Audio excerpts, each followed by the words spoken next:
Good evening and welcome to KSC TV News. I'm Anna Ruth. And I'm Tay Tasha. Thanks for tuning in this evening. The push to go green has come to Keene State College. Environmentalists, students, and Keene residents gathered on the Young Student Center lawn at 11 a.m. on Friday morning in protest against climate change. Multiple speakers talked about the Green New Deal and how to decrease our carbon footprint as a community. Around 12 p.m., protesters started to march around campus, holding signs and chanting to bring awareness to the whole town of Keene. Nature lovers will have a new place to walk next month. The Keene Sentinel is reporting that the new conservation project will be around 580 acres. Nelson Conservation Commission member Richard Church says the land is one of the largest unfragmented blocks of land in Nelson. The land was purchased by the town in 2016 for $775,000. The town will hold a grand opening on September 5th at 10 a.m. Should concentration camps be used to describe detention centers on the U.S.-Mexico border? This was the topic of discussion at an event hosted at Mason Library recently. The event was run by Coordinator of Outreach of the Cohen Center, Tom White, who says he was impressed by both the turnout and participation at the event. The discussion centered around New York Congressional Representative Alexandria Ocasio-Cortez's use of the word to describe detention centers on the U.S.-Mexico border. During the event, attendees gave their opinions on the topic and the history of concentration camps was explored. Senior and HCS major Samira Sangre says what we call these events should not take focus away from how these issues impact real people. We're talking about the word genocide and if it fits when people don't even understand that this stuff is still going on every single day, and this is what's taking away from us doing something. White says he hopes the event will spur a series of discussions, this time initiated by teachers and students. Presidential candidate Elizabeth Warren has returned to Keene again. The Keene Sentinel reports that Warren spoke at an event at Keene State College yesterday. Warren spoke mainly on wealth inequality, healthcare, and anti-corruption legislation.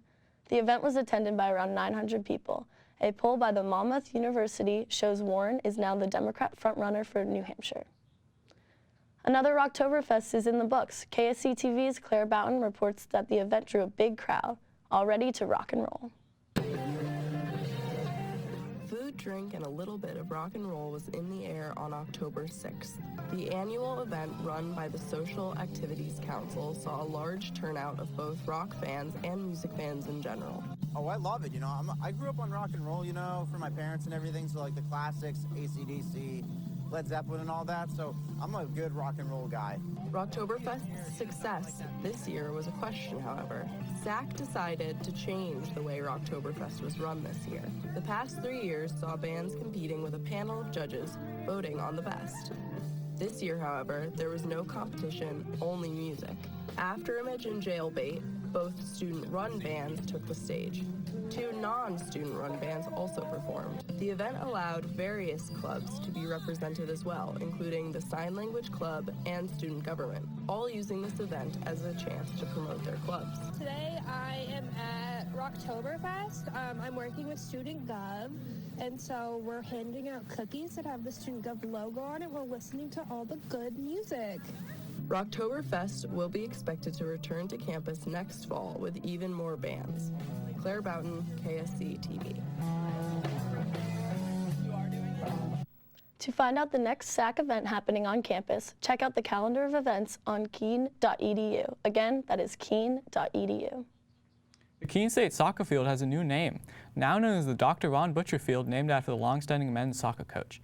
KSC TV's Adriana Daniel shows us the excitement of the day. Hugs and congratulations filled the field as former students, athletes, and family came to celebrate the field dedication ceremony. One of the things we don't do enough is stop and celebrate the people in our lives that make a huge difference. And so every soccer player I've talked to, they love him and they respect him, and he changed their life. And I think that's the energy that I felt here, is people just wanted to stand with him and honor him, which was really remarkable to be part of it.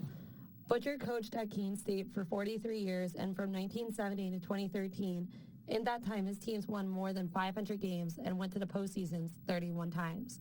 He says having the field he walked for all those years bear his name is the highlight of his career. I spent a lot of time here at Keene State, obviously 43 years coaching, but this is my 49th year at Keene State. To see all these guys back, probably close to 100 of them from all the different decades, and some of them I haven't seen since the day they graduated. So this is one special day and just a fun time. It's something I'll never forget. More than 100 people came to witness the unveiling of Dr. Ron Butcher Field. Adriana Daniel, KSC TV. This is the culmination. Prior to the ceremony, the men's soccer team beat the Rhode Island College Anchormen 3-1. That's all for this edition of KSC TV. Thanks for tuning in. We'll be back next week at the same time. You'll see you then, and have a good evening.